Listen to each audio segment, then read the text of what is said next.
সেই শুরু থেকে নিয়ে ইসরায়েল এই পর্যন্ত মুসলিম উম্মাকে প্রায় 1.5 লক্ষ মুসলিম উম্মাকে সে হত্যা করেছে। সেটা বেশিরভাগ ঘটেছে ফিলিস্তিনিতে। সবচেয়ে বেশি সে হত্যাকাণ্ড ঘটেছে এই ফিলিস্তিনিতে।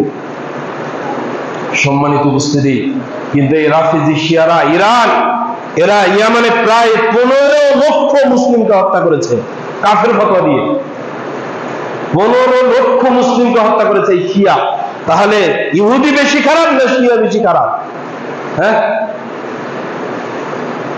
যারা 15 লক্ষ মুসলিমকে ইয়ামানে, সিরিয়ায়, লেবাননে সবচেয়ে বেশি হত্যাকাণ্ড ঘটিয়েছে এই ইরান, সবচেয়ে বেশি হত্যাকাণ্ড ঘটিয়েছে। আপনি ইতিহাস পড়েন না, আপনি জানেন না। অথচ দেখেন, যখন এই খোমেনিকে হত্যা করা হলো, সেই সময় সিরিয়ার পথে ঘাটে তারা মিষ্টি বিতরণ করতেছে। কেন? তারা সেই শয়তান থেকে তারা মুক্ত হয়েছে। সম্মানিত উপস্থিতি, আপনারা এখনো অবগতিতে নেই, যারা এত সম্মানিত শ্রদ্ধাভাজন ইসলামের স্বীকৃত ব্যক্তির ব্যাপারে এই সমস্ত নিকৃষ্ট আকীদা ধারণ করতে পারে, এরা কত ইসলামের জঘন্য ব্যক্তি, এটা আপনাকে বোঝাতে আমি অক্ষম। মনে রাখবেন, আপনাকে মুসলিমদের বিপক্ষে দাঁড়িয়ে দেওয়া হচ্ছে। শিয়া চাচ্ছে সমগ্র মুসলিম, সমগ্র বিশ্বের মানুষ যেন শিয়াদের অন্তর্ভুক্ত হয়ে যায়। আর ইসরায়েল চাচ্ছে, ইহুদিবাদী চাচ্ছে যে সমগ্র মানুষ যেন সেই ইহুদি হয়ে যায়। দুইটাই খারাপ, এরা দুইটাই খারাপ।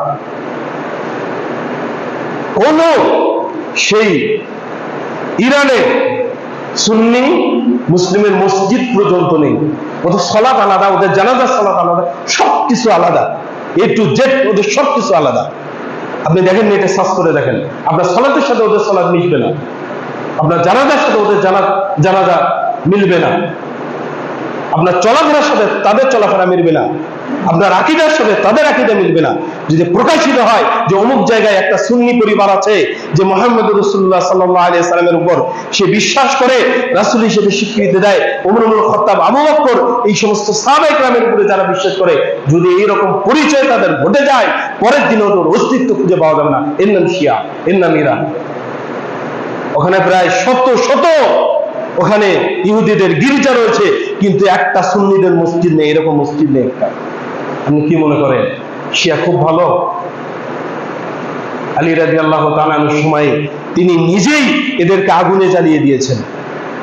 এরা কতটা ভ্রান্ত যে তখন তারা আরো ভ্রান্ত বিশ্বাস নিয়েছে যে আলী আগুন দিয়ে শাস্তি দেন, মানুষের পক্ষে তো আগুন দিয়ে শাস্তি দেওয়া সম্ভব নয়, আল্লাহ তো নিষেধ করেছেন, তার মানে আলী দিচ্ছেন, মানে আলী আমাদের প্রতিপালক। নাউযুবিল্লাহ। এরাই শিয়া, এরা ইরানবাসী। আপনি যতই মনে করেন এরা কবরকে সিজদা করছে, এরা মাজারকে সিজদা করছে, এরা সেই ছবিকে সিজদা করছে।